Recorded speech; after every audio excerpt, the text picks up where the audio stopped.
When most people think of a multi-tool, myself included, you think of something that kind of looks like this. And yes, I'm using my tripod to hold open this door, so don't mind the shakiness. Something that kind of looks like this, and if I switch my hands, it's gonna either be bigger or smaller than this. It's gonna open like that with kind of like a butterfly opening system. You either have pliers or scissors. It's gonna have, you know, just an array of different tools on it. Don't ever open your multi-tool like that, but something of that sort. And while I absolutely love multi-tools and they're popular for good reason, they're not always the most convenient, practical, or even legal, depending where you live or where you're going, to carry. In comes minimalist style multi-tools. This is the Blue Collar Blades Pocket Pry Bar, and I did a review on this 2 years ago, and I absolutely love this multi-tool, but there was a couple things that I wish were better, and I'm happy to say they are now better. Introducing the Pocket Pry Bar 3.0. And since we have the attention span of that of a toddler's, guilty. There is a giveaway at the end of the video. It's not sponsored, I just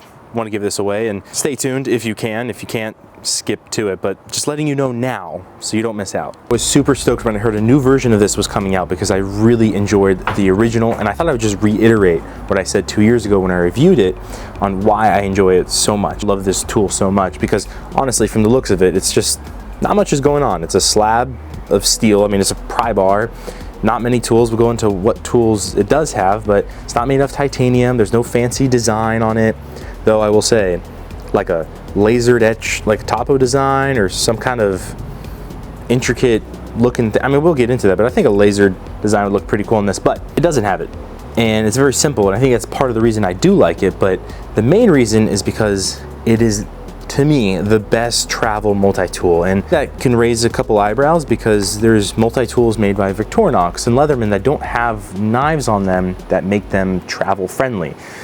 But I've taken this tool internationally with no problem. When you get tools from Victorinox or Leatherman, they look like a tool that could have a knife. And it really depends, especially when you're going through customs, it really depends on the person that you're dealing with that day. But a lot of the times they'll still just chuck it. They're not gonna go through it and see if there is a knife. They're just like, oh, Swiss Army knife? That must have a knife, throw it away. Versus something like this, again, it really just depends on the person. Someone may still throw this out, but I would say 9 times out of 10, you're going through no problem. Obviously you can check stuff in the bag, but even then you gotta look at local laws. Listen, I'm a knife guy. Channel's called Thumb Studs. I would love to carry a knife every day, but that's just not the world that we live in. But with like international travel or places where you can't carry a knife, I really found that carrying something like this, or this specifically, with a flashlight is really a great pairing. Some key differences that really made this, well, really made this even better than the original. Obviously the first thing is the finishing. The original is kind of this satin finish, and these are handmade in a garage by an awesome dude, and for me it's really hard to tell. Like these, maybe the original, it wasn't as polished, if you want to say, even though I mean it's still was ridiculously nice. But with the one now, the 3.0, this looks like mass production to me. I mean, this is high-end finishing work. And so original, like satin finished, and then this one I guess is like a tumbled or bead blasted, though the size is the same, thickness is the same. Other key differences is, well, the bit color change, same size bit, the logo moved on top, and then the hex moved to the bottom. And then we have an extra cutout here, and that's where this makes all the difference. One of the main issues with the original tool was how this bit operated. You would undo this O-ring, and then you would pop the bit out, and you could put the O-ring back if you'd like, and then you would use this hex cutout to then put the bit in, come up to your screw carefully, and then begin to tighten or untighten. Now, I don't know if you can already see the issue here. There's no retention in place. So a lot of times it would slip through, and then I would have to reset, which takes a lot of time, or it could slip out or slip through again, or sometimes if you're upside down, it can drop all the way through. So there was just a really big issue when it came to retention. In comes 3.0 with the cutouts. This is awesome. So now, again, Gonna take the bit out like normal, and then it already jumped there. Now you're gonna put that O-ring in the cutout over the hole. You're gonna take the bit, slide it through one side, come out the other side, and we're just gonna line it up and push it through. Now this thing is totally locked in place. What I love about this is that the retention is replaceable.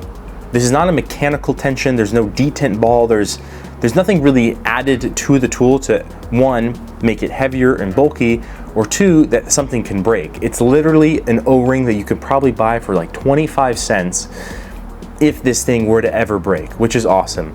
And so again, it's stuck in there. There's retention to it. Now you still need to put your thumb on there, because if I were to just keep it like this and put pressure down, it's gonna slide through. So that's fine. At least now I can just hold it like this and nothing's gonna happen. So I just put a little bit of force there so it stays in place. And now I can tighten or untighten the screw without me worrying if this is gonna fall out or awkwardly resetting every time. This was a huge, huge game changer. And for the other tool, or tools, if you want to say that, because you could use this for multiple things, but it's just the pry bar part. I mean, you can use it to pry things, scrape things, use it as a flathead.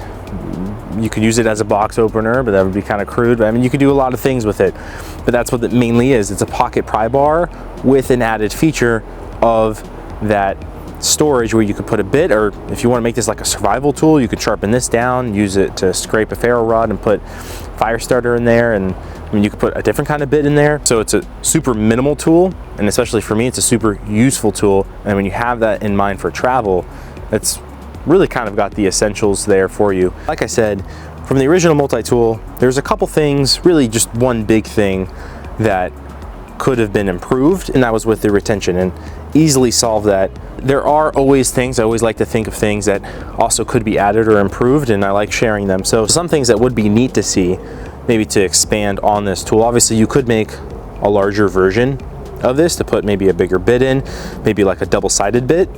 You can also, you know, cut into here so you can use it to pull up nails. You can maybe add a cutout here to make it a bottle opener.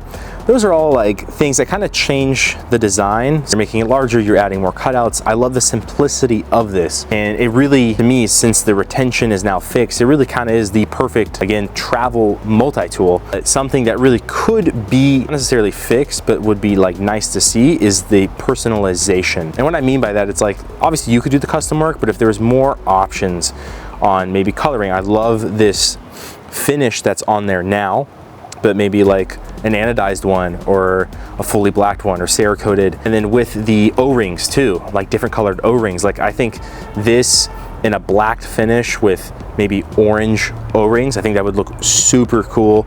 Different kind of lanyard color too, but those are all things just cosmetic. But that's all I would really do. Like I said, yeah, there's more stuff you could do to it, but for the tool itself, not really messing with the design, I can only really think of cosmetic things to do, because for me, this tool really is now perfect. If you made it this far into the video, you clearly know I really enjoy this multi-tool, and since I enjoy it so much, I thought I'd be giving one away. This is brand new, same exact one, in the bag. Not sponsored, I just really enjoy it, and I want to share that enjoyment, or hoping that someone will enjoy it just as much. So if you just leave a comment down below on where you would take this tool, because see, travel was a big theme in this video, so where you would take this multi-tool, I'll give it to you, and the full rules and everything will be down in the description. And as always, I really enjoy making these videos, and if you, well, some really loud blue jays, I guess they enjoyed it too. Thank you. Video suggestions or ideas, leave a comment below, message me, I'm always open to it. And if you did enjoy this video, give it a big thumbs up. Consider hitting that subscribe button, and as always, stay safe out there.